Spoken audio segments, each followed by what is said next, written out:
Tesla bull sees a new path to 600K deliveries per quarter. Tesla bull Dan Ives of Wedbush Securities published a new note to investors on Thursday evening, which seemed to open up the possibility of the automaker returning to a growth rate in terms of deliveries. After nearly 2 years of leveling off with deliveries, which was expected, Tesla is now slated to potentially return to growth, Ives says, as it has introduced new, more affordable models. It launched its standard offerings for the Model 3 and Model Y this week, a strategy to bring cheaper cars to customers amid the loss of the $7,500 tax credit. Wedbush's Dan Ives put up a new Tesla note. The AI valuation will start to get unlocked in the Tesla story, and we believe the march to an AI-driven valuation for TSLA over the next 6 to 9 months has now begun in our view with FSD and autonomous penetration of Teslas. In his note to investors, Ives said, "We believe the launch of a lower-cost model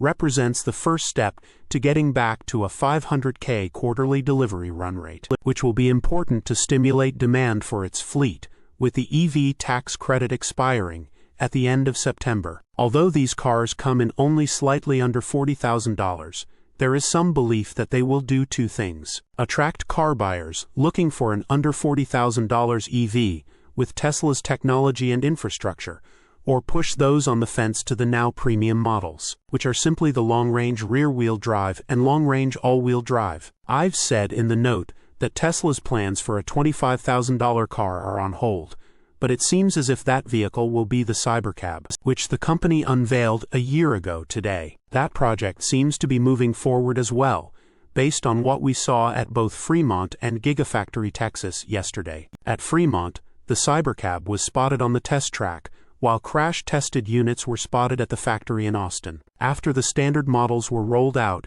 and the Cybercab, or another $25,000 unit, arrives, Ives believes Tesla could actually get closer to 600,000 deliveries per quarter, he said on CNBC this morning. He says Tesla stock is going to $600 plus. Moving forward, Tesla has much more going for it than its potential growth in quarterly deliveries. Ives recognizes that a majority of what Tesla's value will come from in the future, AI and autonomy. Ives said, "The AI valuation will start to get unlocked in the Tesla story, and we believe the march to an AI-driven valuation for TSLA over the next 6 to 9 months has now begun in our view with FSD and autonomous penetration of Tesla's installed base, and the acceleration of Cybercab in the USA, representing the golden goose for Musk. We believe Tesla could reach a $2 trillion market cap early 2026 in a bull case scenario, and $3 trillion by the end of 2026, as full-scale volume production begins of the autonomous and robotics roadmap." Ives and Wedbush maintain their $600 price target and outperform rating on Tesla stock. Source: reposted and summarized from Joey Klender at teslarati.